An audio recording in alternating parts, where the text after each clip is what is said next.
Yes, Sandhya. Yes, sir. I got disconnected. Yes, sir. Now you are joined. I have joined right now because I have to log out again. It is happening only with class 9. तो चलिए ठीक है. Okay.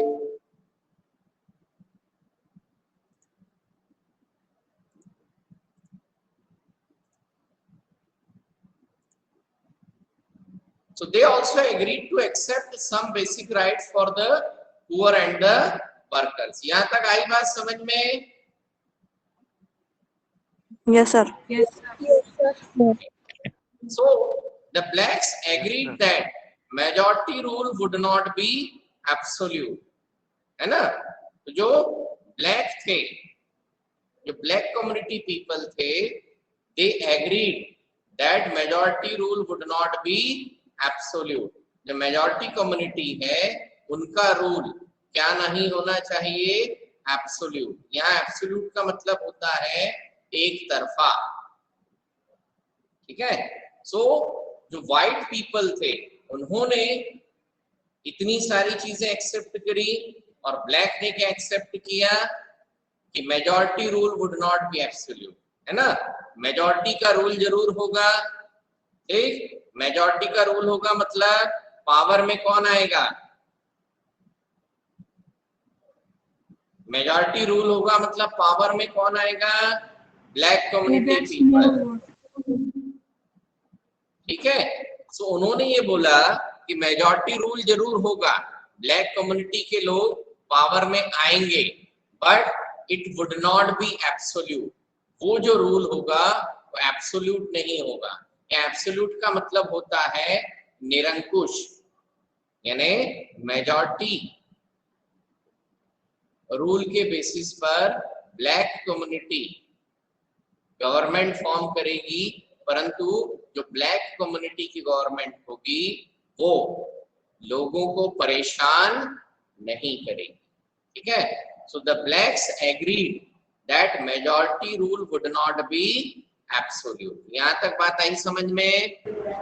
Sir, in the government, may mixed white and black both were not there. Sandhya, in that government black and white community people were there. दोनों mix होंगे, है ना? परंतु majority किसकी है? Black. ब्लैक की. तो गवर्नमेंट पर कंट्रोल किसका होगा? Black. White. भाई जो मेजॉरिटी कम्युनिटी जीत करके आएगी उसी के लोगों का क्या होगा? उस मेजॉरिटी पर कंट्रोल होगा. इतनी बात आई समझ में?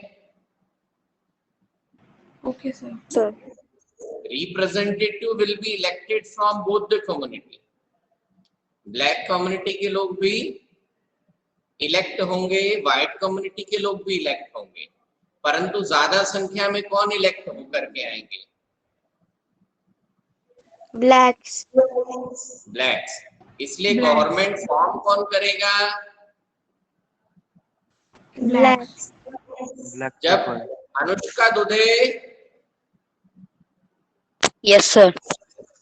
why are you not answering? Government पर कंट्रोल किसका रहेगा?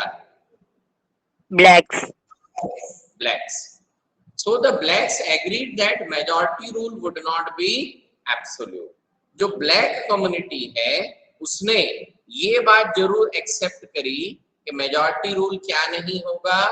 एब्सोल्यूट नहीं होगा. एब्सोल्यूट मतलब निरंकुश. निरंकुश का यहाँ सेंस ये है कि मेजॉरिटी कम्युनिटी अपनी मन मर्जी से सारे काम नहीं करेगी. ठीक है. They agreed that the majority would not take away the property of the white minority. जब कॉन्स्टिट्यूशन बन रहा था तब ब्लैक कम्युनिटी ने ये एग्री किया. ठीक है. ये बात मानी कि majority would not take away the property of the white minority. Majority community white minority community की प्रॉपर्टीज नहीं छीनेगी।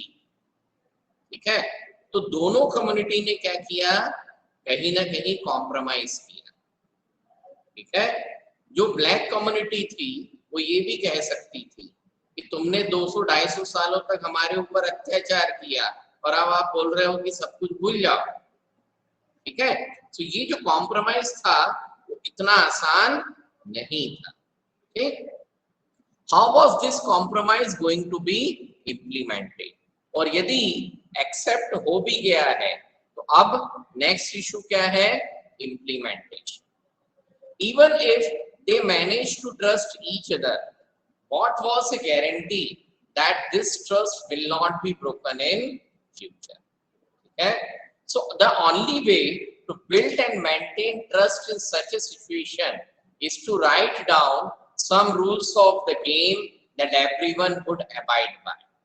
ठीक है, so इन सब वादों को, वादे तो वादे हैं, है ना, तो ओरली कुछ भी एक्सेप्ट करना सफिशिएंट नहीं था, इसलिए ये सारी चीजें क्या की गई, रिटन डाउन की गई। रिटन डाउन मतलब इसको सबको किसमें लिखा गया, कॉन्स्टिट्यूशन में लिखा गया।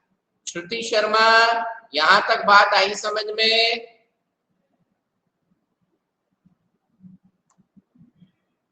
संध्या?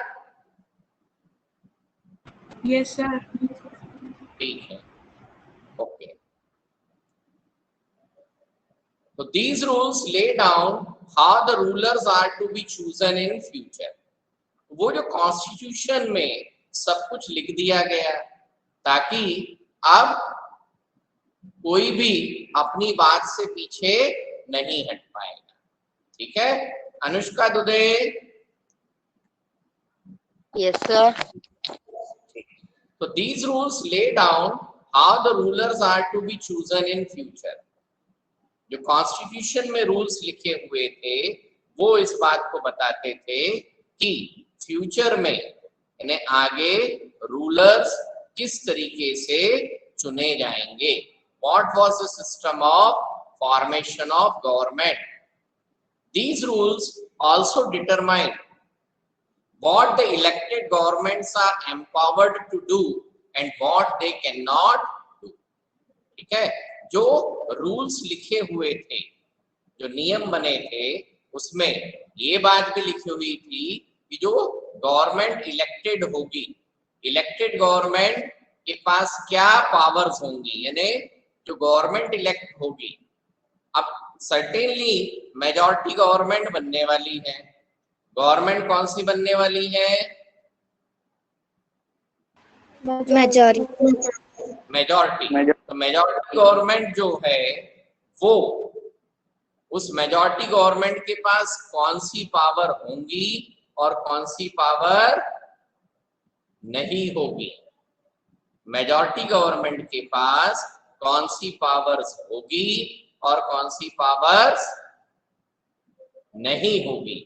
ठीक है, everything was written in the constitution. हर एक चीज किसमें लिखी हुई होगी बेटा? कॉन्स्टिट्यूशन। कॉन्स्टिट्यूशन में लिखी हुई। Everything would be written in the constitution. ठीक है, so that is what the importance of the constitution.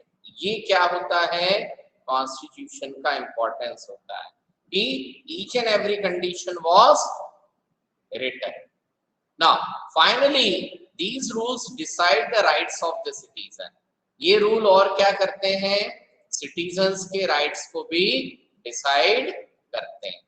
ठीक, these rules will work only if the winner cannot change them very easily, है ना। अब rights, नागरिकों के जो अधिकार हैं, सिटीजन्स के जो राइट्स हैं, कॉन्स्टिट्यूशन में जो रूल्स एंड रेगुलेशंस लिखे हुए हैं, ठीक, तो दीज रूल्स विल वर्क। ये नियम तभी काम करेंगे, ये नियम तभी उपयोग में आएंगे if the winner can not change them very easily. यदि विनर, विनर यानी जिसने गवर्नमेंट फॉर्म करी है, वो इन नियमों को आसानी से ना बदल सके। This is what the south Africans did. यही काम साउथ अफ्रीकन्स ने क्या अपना कॉन्स्टिट्यूशन बनाते समय किया। Okay, so what they did? Okay, they agreed on some basic rules. सबसे पहले उन्होंने कुछ बेसिक रूल्स को क्या किया, एग्री किया। Okay, they also agreed that these rules will be supreme and no government will be able to ignore this.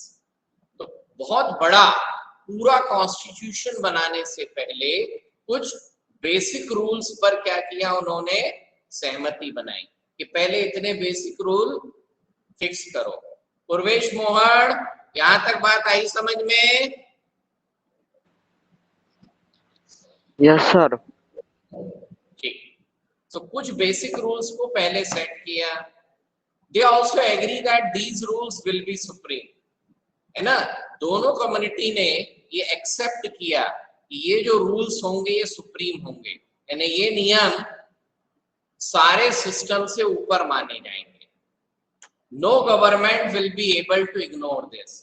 आगे भविष्य में कोई भी गवर्नमेंट बने, चाहे वो ब्लैक मेजॉरिटी बने, कभी शायद हो सकता है व्हाइट पीपल को पावर में आने का मौका मिल जाए, कोई भी सरकार बनाए, ठीक है, कोई भी गवर्नमेंट इन रूल्स और रेगुलेशंस को इग्नोर नहीं करेगी।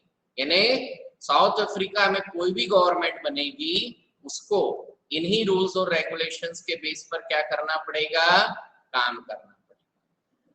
This set of basic rules is called a constitution. इस प्रकार जब किसी कंट्री को रन करने के लिए, किसी कंट्री का एडमिनिस्ट्रेशन चलाने के लिए इस प्रकार के कुछ बेसिक रूल्स बनाए जाते हैं, तो वो बेसिक रूल्स को जब एक कंप्लीट बुक के फॉर्म में, रिटन फॉर्म में कन्वर्ट करेंगे, so that is what a constitution. Is it clear up to this section? Yes, sir. Yes, sir. Yes, sir. Yes, sir. Shambhavi Dayal, did you understand up to this section? Shambhavi? Yes, sir. हाँ, यहाँ तक बात आई समझ में? Yes, sir. अच्छा, you came from Ambuja Nagar? Yes, sir. अच्छा अच्छा अच्छा अच्छा, वेरी गुड वेरी गुड। चलिए, तो केसर मैंगोज की याद आती है क्या?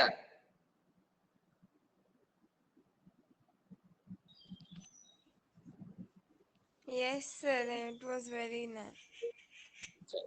So constitution making is not unique to South Africa. ठीक है, ऐसा नहीं है कि सिर्फ साउथ अफ्रीका के लोगों ने ही कॉन्स्टिट्यूशन बनाया है, ठीक है। Every country has diverse group of people, ठीक है। हर कंट्री में डाइवर्स ग्रुप मतलब अलग अलग कास्ट, अलग अलग कम्युनिटी के लोग होते हैं। यहां तक बात आई समझ में संध्या? Yes, sir. Their relationship may not have been as bad as that between the whites and the black in South Africa, है ना। साउथ अफ्रीका के केस में ब्लैक कम्युनिटी और व्हाइट कम्युनिटी के बीच में जो रिलेशन था बहुत डिफिकल्ट था। डिफिकल्ट से मतलब प्रॉब्लमेटिक था, है ना।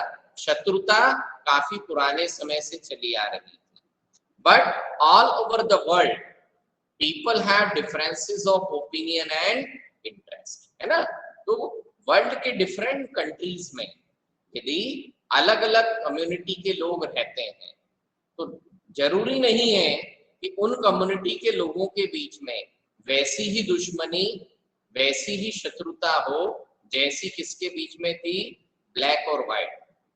जरूरी नहीं है कि कट्टर दुश्मनी हो, परंतु निश्चित रूप से the people have differences of opinion and interest. कट्टर दुश्मनी नहीं होगी, तो भी डिफरेंसेस तो हो सकते हैं।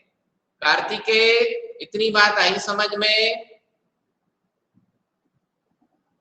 Yes, sir. Okay, good. So whether democratic or not, most countries in the world need to have these basic rules. अब countries चाहे democratic हो चाहे non democratic हो, most countries in the world need to have these basic rules. World में जो maximum democratic countries हैं, उन democratic countries में क्या होते हैं, इस प्रकार के बेसिक रूल्स होते हैं। This applies not just to government, ठीक है। और ये जो बेसिक रूल्स हैं, ऐसा नहीं है कि सिर्फ गवर्नमेंट के लिए या किसी कंट्री के लिए ही एप्लीकेबल है। यानी बेसिक रूल्स ऑफ कंडक्ट कि कंट्री का शासन कैसे चलेगा, तो जरूरी नहीं है कि बेसिक रूल मतलब कॉन्स्टिट्यूशन सिर्फ हमारे कंट्री या किसी कंट्री के लिए जरूरी हो। Any association needs to have its constitution. कोई भी संगठन जैसे स्कूल है, कॉलेज है, एसोसिएशंस है, सभी को किसकी जरूरत पड़ती है, कॉन्स्टिट्यूशन की जरूरत पड़ती है। आप लोगों को हर साल स्कूल डायरी मिलती थी, Atharva Salve, did you people get school diary every year, है ना? सो हमारे स्कूल डायरी में बेसिक रूल्स एंड रेगुलेशंस लिखे हुए होते थे। Yes, sir. Yes, sir. Divyanka, sir हाँ, तो यदि हमारे स्कूल को हम एक इंस्टीट्यूशन माने, बोलते हैं ना एजुकेशनल इंस्टीट्यूशन, तो इस एजुकेशनल इंस्टीट्यूशन को रन करने के लिए भी किसकी जरूरत है, नियम कायदे की, रूल्स एंड रेगुलेशंस की जरूरत है। समझ में आ रहा है? तो कैसे चलेगा कि फीस कितनी होगी, सिलेबस क्या है, ये क्या है, वो क्या है, सारे चीजों के हमने क्या लिखे थे, रूल्स एंड रेगुलेशंस लिखे हुए थे। Yes, sir. Yes, sir. So not only the government needs a constitution, any association, any institution also needs to have its own constitution. हर एक को किसकी जरूरत पड़ती है, Own constitution. कॉन्स्टिट्यूशन की जरूरत पड़ती है, ठीक है। So it could be A club in your area, है ना? जैसे मान लो कोई क्लब है, तो क्लब के लिए भी कुछ रूल्स एंड रेगुलेशंस होंगे, ठीक है। अ कोऑपरेटिव सोसाइटी, ठीक है, जस्ट अ मिनट, और सो अ कोऑपरेटिव सोसाइटी और a political party, they all needs a constitution.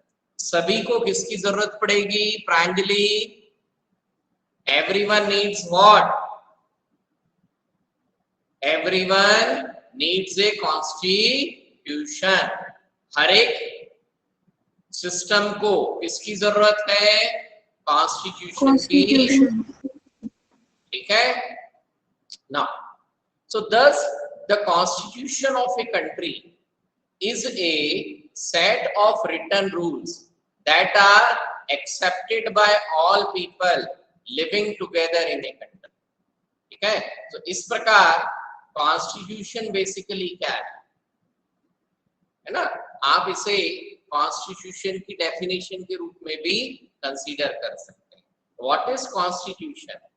A constitution of a country is a set of written rules, लिखे हुए रूल्स हैं, that are accepted by all people, वो rules जो country के सारे citizens ने मिलके क्या किए हैं, एक्सेप्ट किए हैं।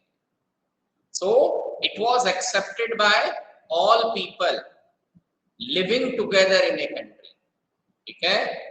Constitution is a supreme law. इस तरीके से उस कंट्री में सबसे ऊपर सबसे बड़ा कानून, सबसे बड़ा नियम किसके हिसाब से चलेगा?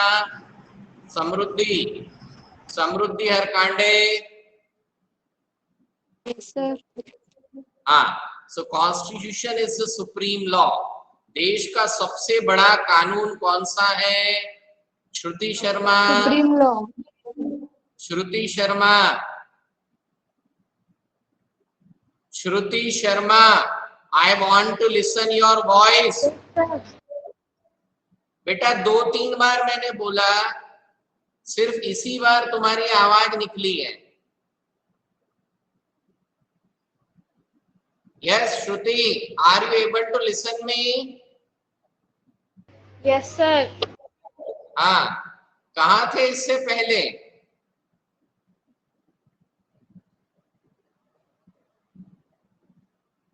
श्रुति जवाब दो बेटा। इससे पहले भी 2-3 बार मैंने आपसे कुछ क्वेश्चन पूछे थे, देयर वॉज नो रिप्लाई।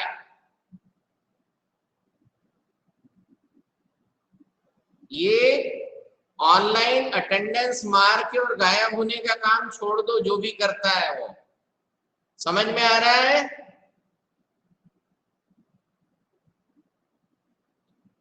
चलिए, so constitution is the supreme law. Shruti Sharma, समझ में आई बात? Yes, sir. हाँ, so constitution is the supreme law, यानी इस देश में सबसे ऊपर सबसे बड़ा कानून किसका चलेगा? कॉन्स्टिट्यूशन का। It determines the relationship among people living in A territory and also the relationship between the people and government. अभी इस लाइन का मतलब क्या है? तो किसी भी कंट्री में सबसे ऊपर कौन से कानून होंगे? वो लॉ जो किसमें लिखे हुए हैं? कॉन्स्टिट्यूशन में लिखे हैं। ठीक है, अब ये जो लॉ है, कॉन्स्टिट्यूशन क्या करता है? कॉन्स्टिट्यूशन जो है वो देश के लोगों के बीच में आपस में किस तरीके से सामंजस्य रहेगा, तो वो सारे नियम कानून किसमें होंगे? कॉन्स्टिट्यूशन में होंगे। Relationship among people living in A territory, यानी देश के सिटीजन्स, नागरिकों के बीच में, मुझे कंप्लीट कर लेने दो, नागरिकों के बीच में आपस में किस तरीके का व्यवहार रहेगा, कैसा रिलेशन रहेगा, एक नागरिक को दूसरे नागरिक के साथ किस नियम के हिसाब से इस देश में रहना है, वो रिलेशनशिप किसमें लिखे होंगे? कॉन्स्टिट्यूशन में लिखे होंगे। And the constitution also explain the relationship between the people and the government. अब इसका मतलब क्या है कि कॉन्स्टिट्यूशन में वो सारे नियम लिखे होंगे जिसका रिलेशन, जिसका संबंध किससे रहेगा? देश के लोग और गवर्नमेंट से। तो गवर्नमेंट कैसे चुनी जाएगी, कौन चुनेगा, किसको इलेक्शन लड़ने का अधिकार है, इलेक्शन लड़ने के बाद में पार्लियामेंट या असेंबली कैसे बनेगी, तो ये सारी चीजें किसमें आएंगी? कॉन्स्टिट्यूशन में आएगी। Yes, now ask your question. Sir, in Constitution, everything is written like what about violence and everything. So, sir, जब अभी कोर्ट बनाए हैं तो उसमें सर Constitution लॉ तो लिख दिया है, तो फिर उसमें इतना समय क्यों लगता है? वो एक ही बार लॉ को बता के उनको पता है लॉ है, तो फिर उसको जल्दी से खत्म क्यों नहीं कर पाते हैं? बिल्कुल संध्या। अच्छा, मान लो जैसे एक्चुअल में इसमें होता क्या है संध्या, कि जो लॉ की प्रोसीजर है, लॉ की प्रोसीजर ये कहती है कि हर व्यक्ति को अपनी सफाई का पूरा पूरा मौका मिलना चाहिए। समझ में आ रहा है? Yes sir. तो वो जो प्रोसेस है, सिर्फ उस प्रोसेस के कारण क्या होता है, कोर्ट वगैरह में इतना समय लगता है। इतनी बात आई समझ में? Yes sir. Thank you beta. So it is 8:50. It's time for my next class. So we are winding up the session. Thank you students. Goodbye.